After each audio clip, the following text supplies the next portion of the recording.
भाई और बहनों, क्या आपने कभी महसूस किया है कि आपके पास सब कुछ है? घर है, नौकरी है, परिवार है, लोग सम्मान देते हैं, लेकिन फिर भी मन बेचैन है। रात को नींद टूट टूट कर आती है, दिल में एक खालीपन सा रहता है। सवाल यही है, किसी ने कहा शांति धन से आती है, किसी ने कहा रिश्तों से आती है, किसी ने कहा भोग से आती है। लेकिन क्या सचमुच ऐसा है?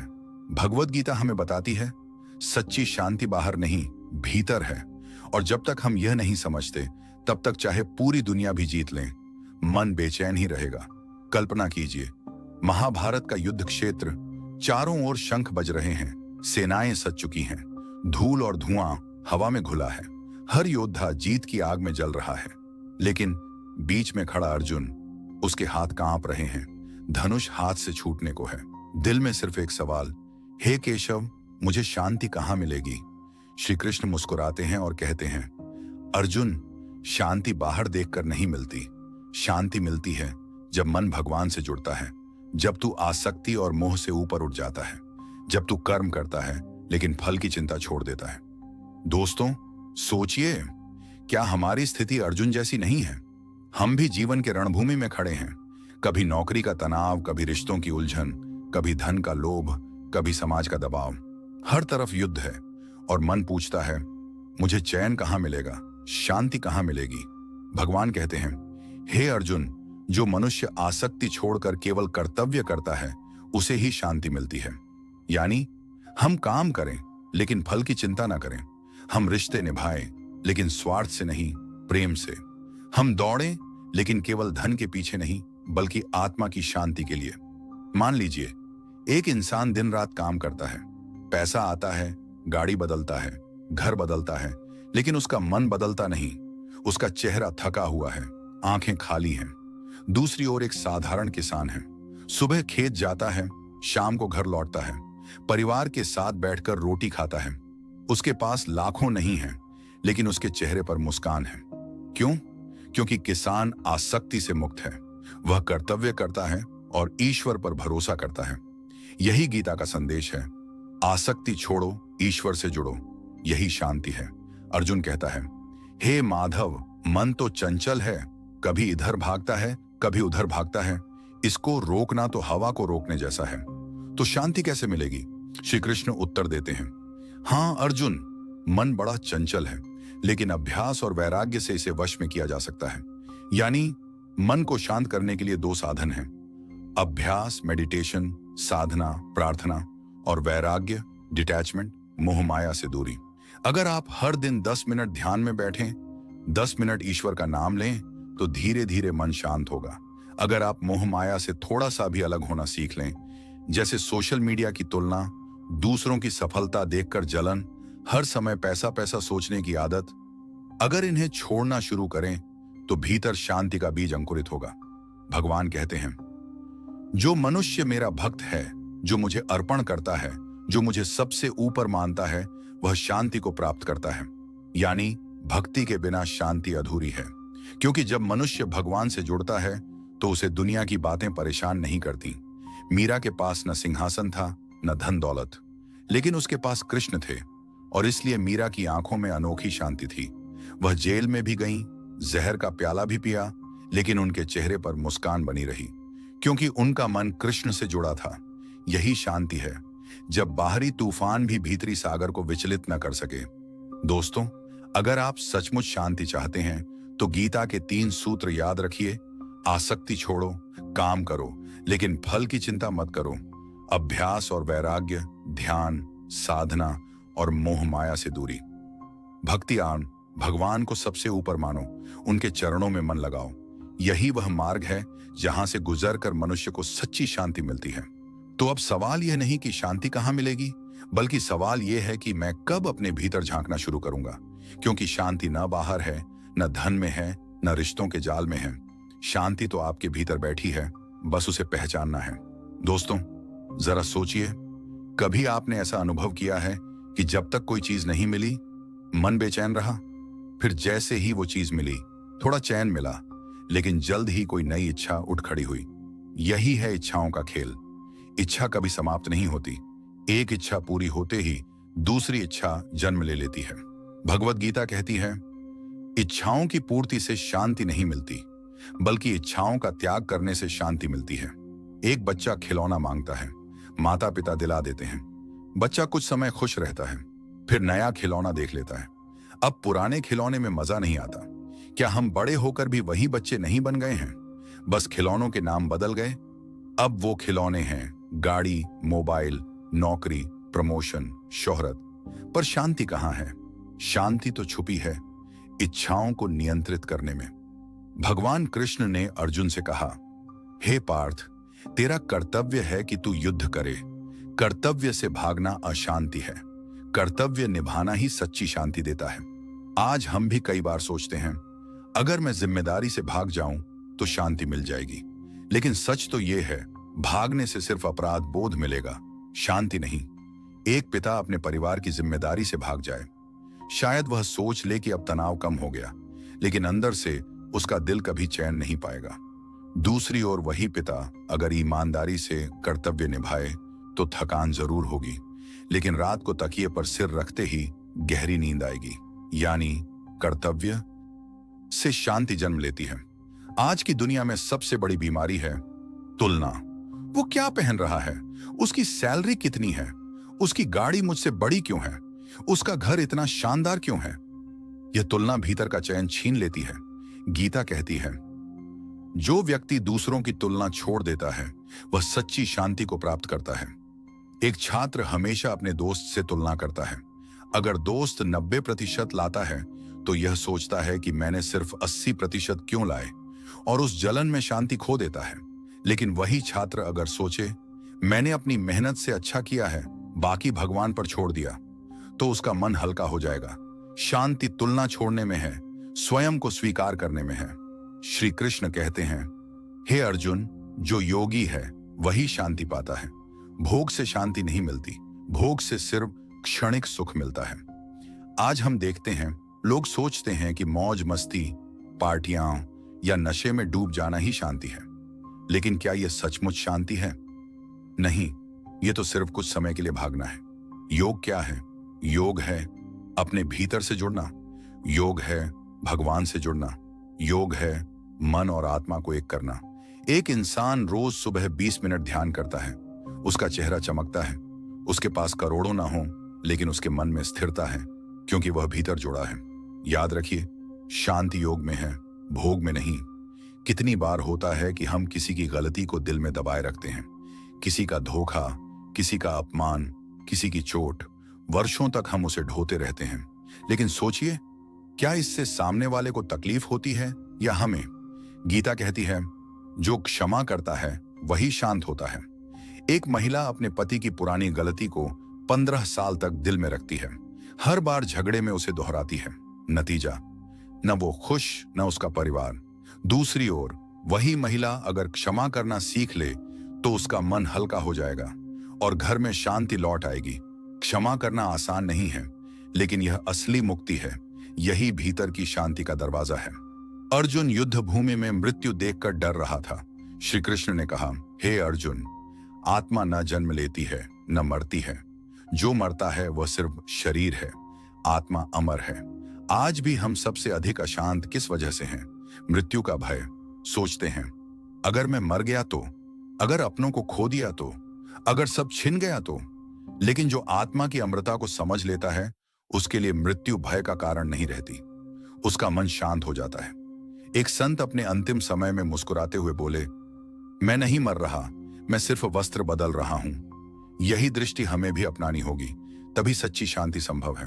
भगवान कहते हैं, जो दूसरों की भलाई के लिए जीता है वह सबसे बड़ा योगी है। आज की दुनिया में अगर हम सिर्फ अपने लिए जीते हैं तो मन संकीर्ण हो जाता है, लेकिन जब हम दूसरों के लिए जीते हैं तो मन विशाल हो जाता है। एक व्यक्ति रोज काम से लौटकर थोड़ा समय अनाथ बच्चों को पढ़ाने में देता है। वह कहता है, यही मेरे जीवन की सबसे बड़ी शांति है, क्योंकि शांति पाने का सबसे पवित्र मार्ग है सेवा। श्री कृष्ण कहते हैं, जो त्याग करता है वही शांति पाता है। त्याग का अर्थ यह नहीं कि सब कुछ छोड़कर जंगल भाग जाओ। त्याग का अर्थ है मन में लालच और अहंकार छोड़ना। मान लीजिए किसी के पास करोड़ों रुपए हैं, लेकिन वो हर पल डरता है कि कहीं चोरी ना हो जाए। वो रात भर चैन से सो नहीं पाता। वहीं एक साधारण मजदूर है जो दिन भर मेहनत करता है, शाम को 2 रोटी खाकर चैन से सो जाता है। क्यों? क्योंकि मजदूर ने लालच त्याग दिया है। वह जो है उसमें संतोष करता है। याद रखिए, त्याग ही शांति का द्वार है। गीता में भगवान कहते हैं, जो संतोषी है वही धनी है। जिसे और पाने की तृष्णा नहीं है वह शांति को प्राप्त करता है। आज हम सबकी सबसे बड़ी समस्या है असंतोष। नौकरी मिली तो प्रमोशन चाहिए, घर मिला तो बड़ा घर चाहिए, गाड़ी मिली तो नई मॉडल चाहिए। लेकिन जब इंसान संतोष करना सीख लेता है तो उसके चेहरे पर शांति उतर आती है।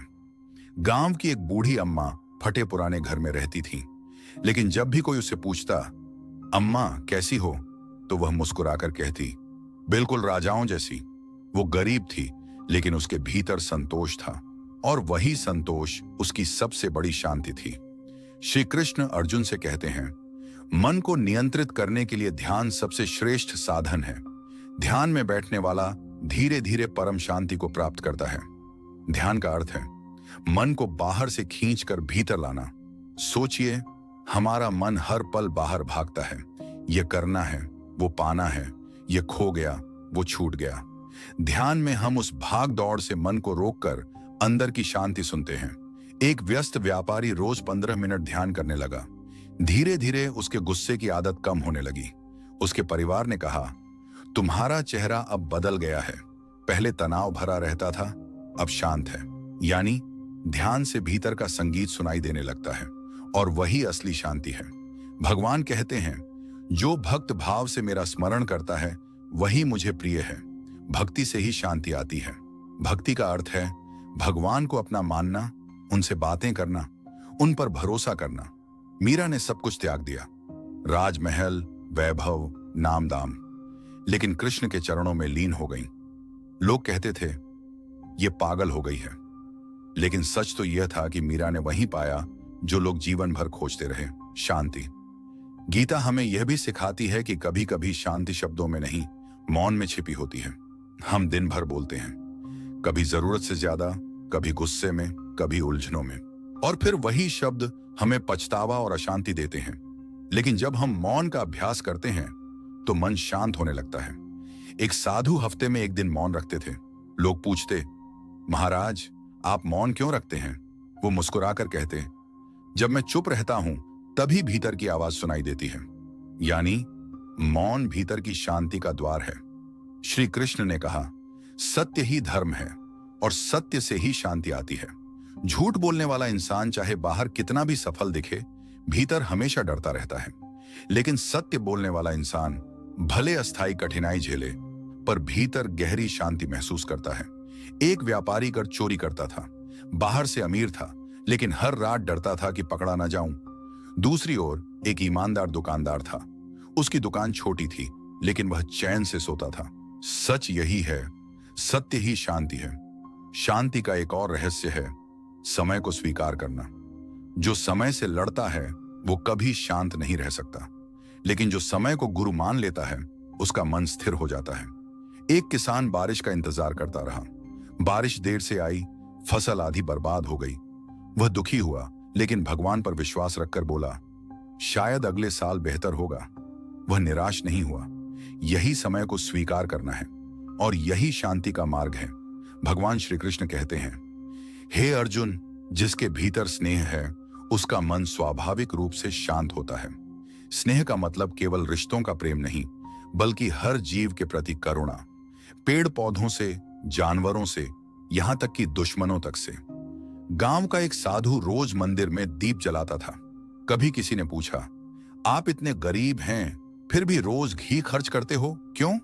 साधु बोले, दीप जलाने से मंदिर नहीं, मेरा मन रोशन होता है। यानी प्रेम और स्नेह ही भीतर का अंधेरा मिटाते हैं। जहां प्रेम है वहां शांति अपने आप उतर आती है। शांति का दूसरा नाम है करुणा। जो व्यक्ति दूसरों के दुख को समझता है, उनकी मदद करता है, वह अपने भीतर गहरी शांति महसूस करता है। एक अमीर आदमी रोज तनाव में जीता था। फिर किसी दिन उसने गरीब बच्चों के लिए स्कूल बनवा दिया। उसने महसूस किया कि वह रात को पहली बार चैन से सो पाया, क्योंकि सेवा और करुणा मन को गहरा सुकून देती है। भगवान कहते हैं, हे अर्जुन, तू यह शरीर नहीं है, तू आत्मा है और आत्मा अमर है। जब इंसान खुद को केवल शरीर मानता है तो उसे हर समय डर और अशांति घेरे रहती है, लेकिन जब वह आत्मा का बोध कर लेता है तो भीतर स्थिरता आ जाती है। एक राजा को किसी ने समझाया, राजन, तुम्हारा राजपाट, तुम्हारा शरीर सब अस्थाई है, लेकिन आत्मा सदा अमर है। राजा की आंखों से आंसू बह निकले और उसी क्षण उसने भीतर शांति महसूस की। याद रखिए, आत्मा का ज्ञान ही शांति का असली आधार है। श्री कृष्ण कहते हैं, सर्वधर्मान परित्यज्य मामेकम शरणम व्रज। सारे धर्मों को छोड़कर मेरी शरण में आ जा, मैं तुझे सभी पापों से मुक्त कर दूंगा।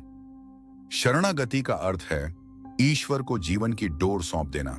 जो कुछ हो रहा है वह उनकी इच्छा से हो रहा है, यह स्वीकार करना।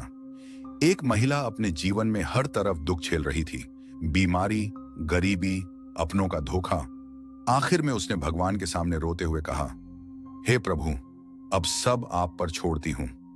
उस रात वह पहली बार गहरी नींद सो पाई। यही है शरणागति की शक्ति। यहीं से सच्ची शांति जन्म लेती है। शांति का अंतिम और सर्वोच्च रूप है मोक्ष। मोक्ष का अर्थ है जन्म और मृत्यु के बंधन से मुक्ति, और यह तभी संभव है जब आत्मा और परमात्मा का मिलन हो। श्री कृष्ण कहते हैं, जो मुझे प्राप्त करता है वह फिर इस दुखमय संसार में नहीं लौटता, वह परम शांति को प्राप्त करता है। संत कबीर कहते थे, मुझको कहां ढूंढे रे बंदे, मैं तो दोस्तों, अब जवाब साफ है। शांति न धन में है, न शोहरत में, न रिश्तों के मोह में। शांति है आसक्ति छोड़ने में, संतोष करने में, ध्यान और भक्ति में, सत्य और करुणा में, ईश्वर की शरण में, आत्मा के बोध में। जब इंसान इन राहों पर चलता है तो शांति अपने आप आ जाती है। अगर आप सचमुच शांति चाहते हैं तो आज से गीता के इन सूत्रों को अपनाइए। हर सुबह ईश्वर का स्मरण कीजिए, थोड़ा ध्यान कीजिए, थोड़ा संतोष कीजिए, और सबसे जरूरी, भगवान पर भरोसा कीजिए। फिर देखिए, आपके भीतर ऐसी शांति उतरेगी जो कोई छीन नहीं सकता। यही गीता का संदेश है और यही जीवन का सार है। शांति बाहर नहीं, शांति भीतर है। अगर वीडियो अच्छी लगे तो वीडियो को लाइक करें, कमेंट करें। अगर आप इस चैनल पर नए हैं तो चैनल को सब्सक्राइब जरूर करें। अगर इसका नेक्स्ट पार्ट देखना चाहते हैं तो हमारे साथ बने रहें। धन्यवाद। जय श्री राधे कृष्णा। हरे कृष्णा, हरे कृष्णा, हरे कृष्णा,